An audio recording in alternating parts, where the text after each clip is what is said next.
Hi, I'm Karen DeLoach, and this is Love Letters. Yes, welcome to Love Letters. Another week, another great episode. We will read again our letter senders all over the world. How are you, Miss Karen?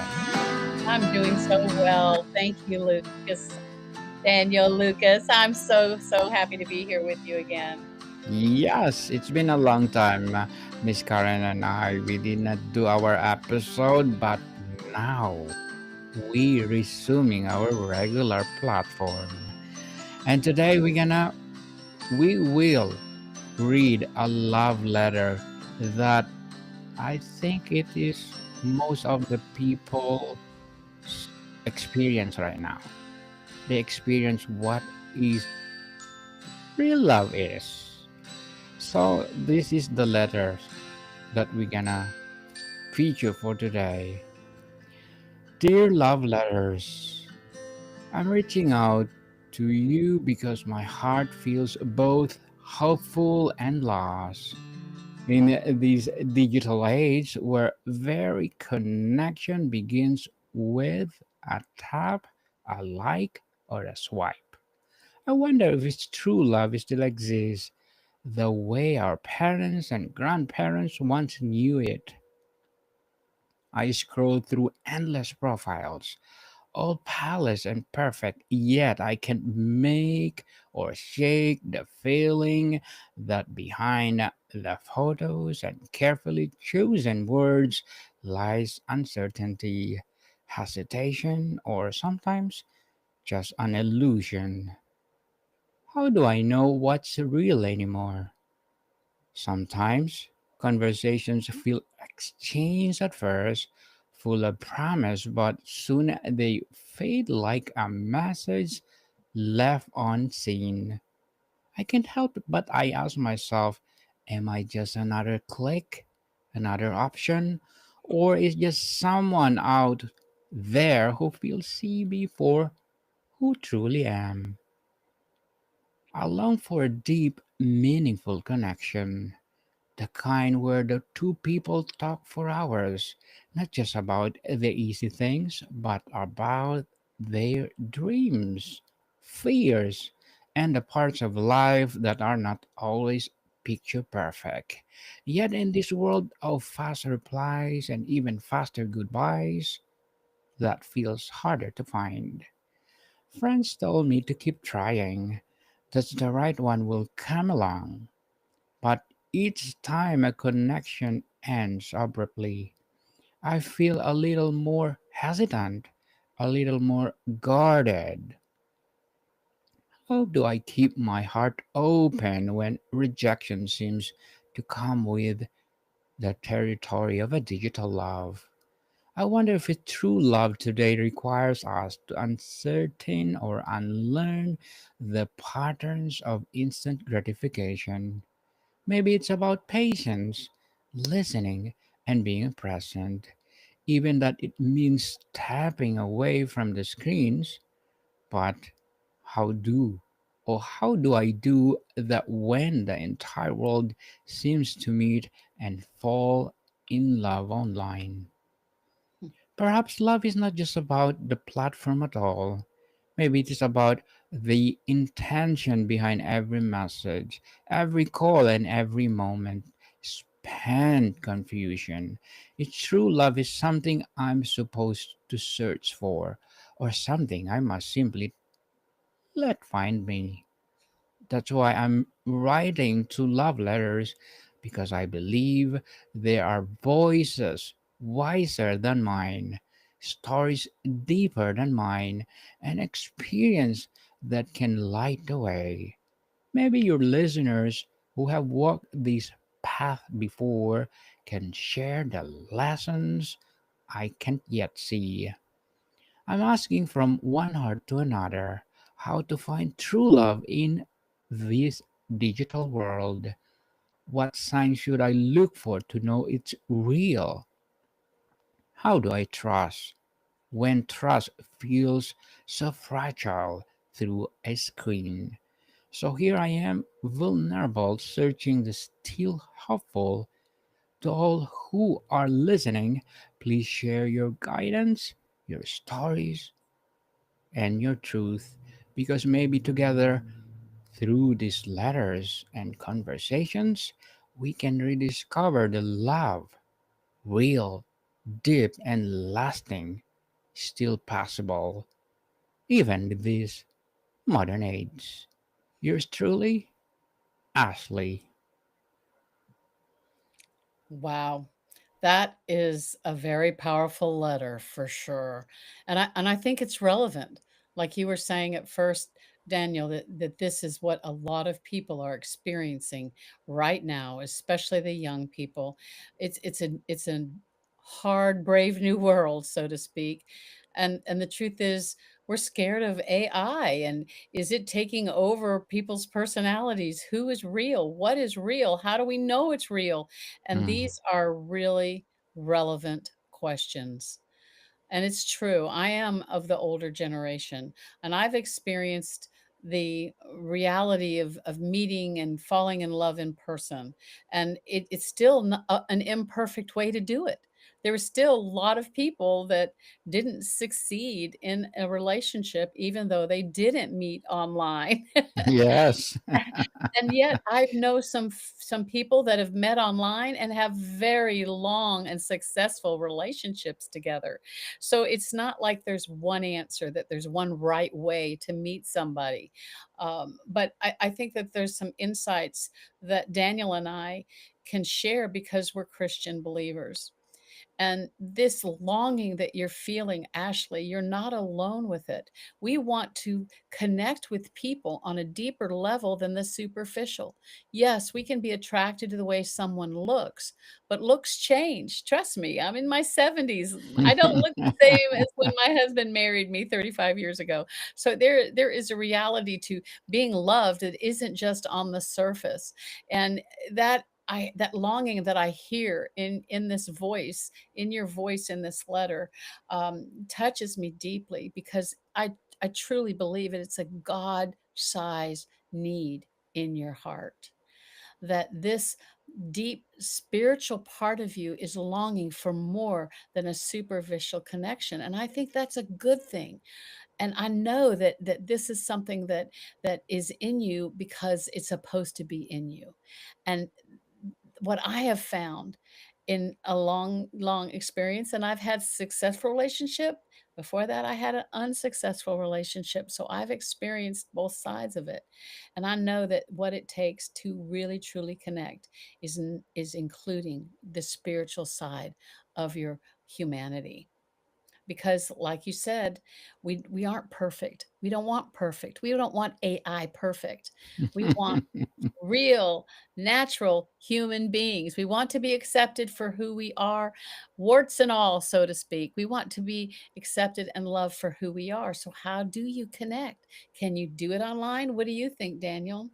Yes, we can do online, but be careful, people. Be careful. And thank you for the note or for this letter, Ashley. You're such an honest, which is you are experienced right now. Most of the people, especially the millennials, your vulnerability speaks to the very heart of what so many people feel today. Caught between hope and hesitation in search for true love. You're not alone in this, right, Miss Karen? You're not alone. Absolutely not. Absolutely not. And as we sit here in relationships that are succeeding, we can tell you that it is a road. The good, bad, the ugly is always a road when we're going to travel with someone else. It's hard enough to be in agreement with yourself all the time, let alone another person. And with all of these profiles and all of these sites that list your favorite activities, list your hobbies, list your dreams and desires, and try to match people that way, when we want it to happen naturally, right? um, Yes. and yet it doesn't feel very natural. One of the things I like about digital dating is that it removes part of the um, presence of sexual tension, so to speak, and you when you are getting to know someone and asking questions and getting asked questions and answering as truthfully as you know how, it starts with you willing to be vulnerable and sharing yourself, and it doesn't take very long to find out if the other person is willing also. And you can feel it. You can know when, wow, I'm barking up the wrong tree. I'm on a dead end here. This is not going anywhere, and you don't have to take any more time. Every human being has worth, and that is what you're trying to look for. And I think the first goal should be seeking friendship. Yes, That friendship. friendship is a great way to start any kind of relationship, because even, with a long-term marriage, it's your friendship that is a part of the glue in your marriage, is this deep, abiding, joy of just being together, because you're friends, you're good friends, you wanna share everything with each other, you wanna share the good, the bad, and the ugly with each other, and you know you're loved even if you aren't because you aren't even perfect and they're not perfect, and you found a way to love each other anyway. So that's the goal. And I think that maybe, Ashley, if you backed off of I got to find true love and just said I'm going to try to find a true friend, and you Mm. can you can see when you connect with someone and they're laughing with you when you're laughing. They're crying with you when you're crying. They're relating to what's going on in your world, and you're relating to what's going on in theirs, and you can start with friendship, because friendship is an endearing quality that of extreme worth, whether it's in a circle of friends that you love and trust each other, whether it's in a very personal relationship that is one on one. Um, and I think if you can be good friends, then other things can develop. What do you think? Yes, actually, true love in digital worlds is absolutely possible, but it often requires patience and shift in perspective. Technology is just a tool. It's not just a destination, but the real magic lies how you use it.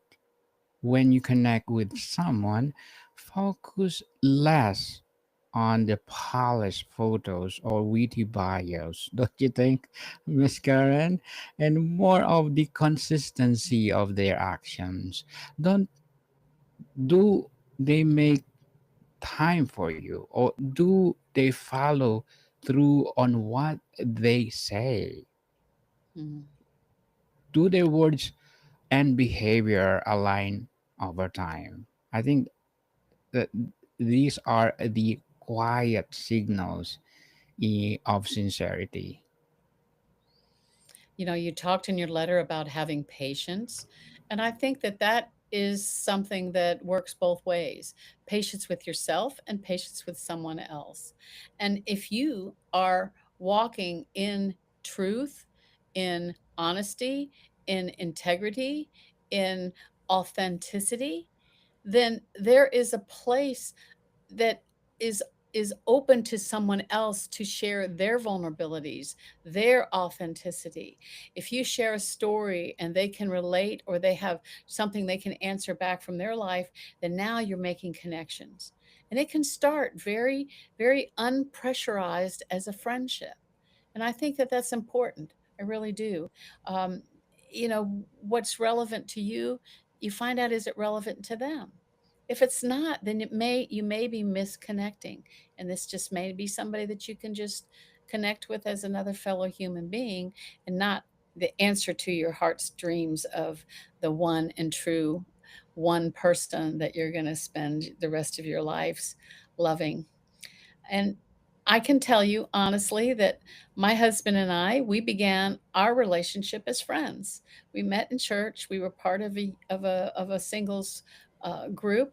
I had been going through a divorce. He had a huge changes in his life he was going through as he became a Christian, and we were a little older than other singles, but we connected as friends, and we were friends for over 3 years. before Yes. anything else happened between us. Now, I have to admit, as a woman, I definitely had deeper feelings for Jer before he had those for me. He was very scared.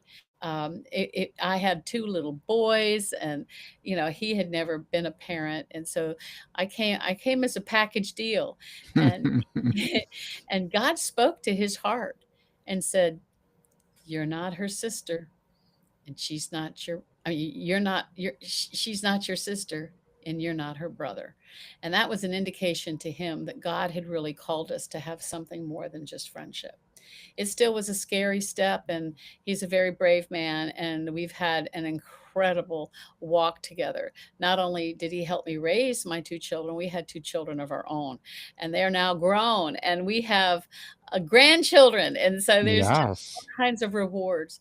And so, Ashley, when you talked about having patience, I think that we were later in life. We weren't young people when we connected, and so it's not too late. And I'm saying this to you, not letting that time factor uh, put pressure on you, or here have your biological clock ticking, because that can put pressure on you. And you want to just be able to find people online. It doesn't have to be one at first, that you can enjoy. Maybe create a group or get involved in some of the online groups that are in sharing interests that you have.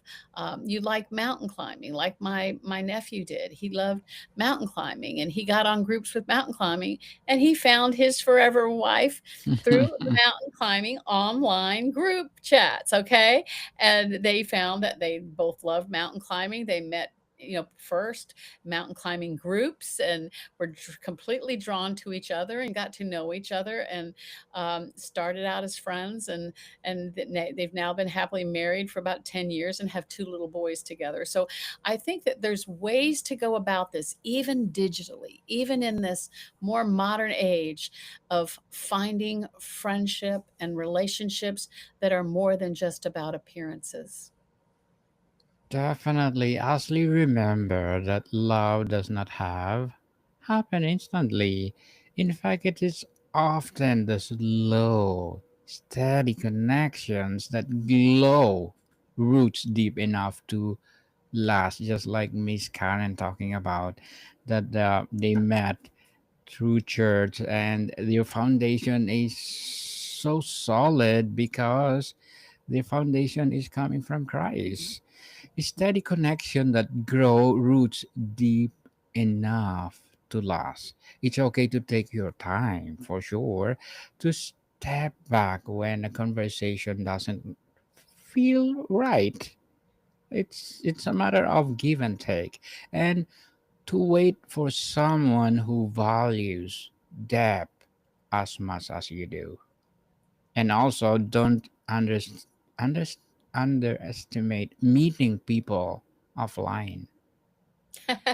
Right. Yes, not only online, offline too. Please consider that. Absolutely. And this idea of connecting based on something you have in common, for me and Jarrett, was, yeah, we were hungry for the things of God. And even though we were older than a lot of the other people, we were sincere. And I could see that. And that's what I fell in love with first, was a man who had a heart after God. And he's not perfect. He never has been. And he doesn't expect me to. And that was very huge. That was a huge healing thing for me, to be accepted just as I am. I'd never had that experience before in my life. I'm an actor, and I felt like I always had to be performing and being an actor. And I think a lot of people feel that way online. Like, if I just present my best foot forward all the time, I think dating can be a false way to get to know somebody too, because on a date, you're dressed in your best clothes, you're being your bet on your best behavior. You're not really showing each other. How do you react when you're driving? Do you holler at other drivers? Do you honk your horn? You find out, how people really are when you're in experiences other than dating. That can put a lot of pressure on a relationship. But what if you met because you both love bowling, or your parents love bowling, and you thought, well, let's go try it, and you both, have fun, having gutter balls or whatever, just finding an activity that is, fun to do, even as a group. Yes. Don't be afraid to try things that include other people at first, especially. Yes. And lastly, most importantly, protect your spirit by staying true to who you are. The right person will not require you to perform, pretend, or hide. They will appreciate your openness, your quirks, your journey. Until then, don't lose hope. Yes, don't lose hope. Each connections, even the fleeting ones, is teaching you something about yourself and what is truly need in love. I remember when I was a young person in college, and I was reaching out to some another college student, and we went and we were just talking and talking, and afterwards I realized I really was doing all the talking, and he was a good listener, but I didn't know anything about him. And in the end, I felt really embarrassed about that time. Like, I was, like, almost dumping all my stuff on him, and he didn't share, and we never connected again, and it was that sense of, one-sidedness that I think that, Ashley, you've experienced and why you're having trouble with trust. And when you work with finding people that have the same interests and maybe do some outings like Daniel said in person, but not just alone, but with maybe some other people that want like the same thing, then it takes so much pressure off, and you can be yourself and just try to enjoy the activity and being with other people and see what develops. Let it grow. Be patient and let it grow naturally. And I think a lot of times with what Ashley's describing in her letter of this digital age that feels so rushed, like we have to Yes. click and make a decision and pursue this, and it's really not necessary, and it isn't the best way, I think, to get to know people. And I've known a lot of people who have successful digital relationships. That's the way it started, but then it ended up being on the phone or with Zoom calls or, Google Meets and getting to know each other and then meeting in person or meeting, in a neutral place. And if you are seeking a Christian, meeting in church, perhaps, we're going to the Yes. same church service or Bible study or conference. Those are different ways to do it as believers. And, this is when your heart starts connecting with someone whose heart is on the same path. And that's what we all want, really. Yes. We want you to be happy, Ashley. So, Miss Karen and I advise you to be intentional, be patient, and be open. Love may not come with us why, but when it comes, does arrive. Whether through the screen, across the room, or you never know. Peace is authenticity it brings.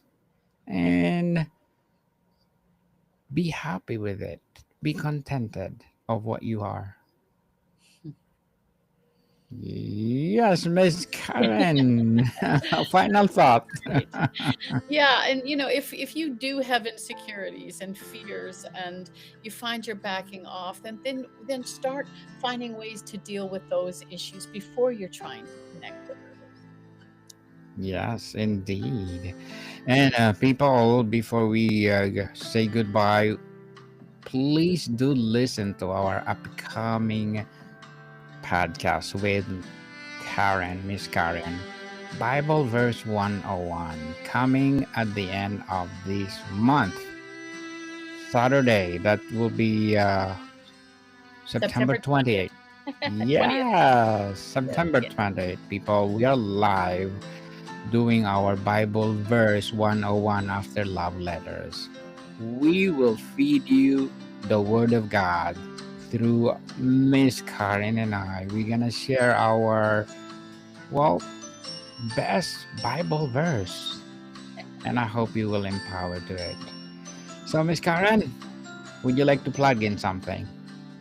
Oh, definitely. And, for Ashley and for all of our listeners, have grace for yourself to make mistakes, be forgiving, let yourself enjoy meeting new people and finding ways to be authentic with them.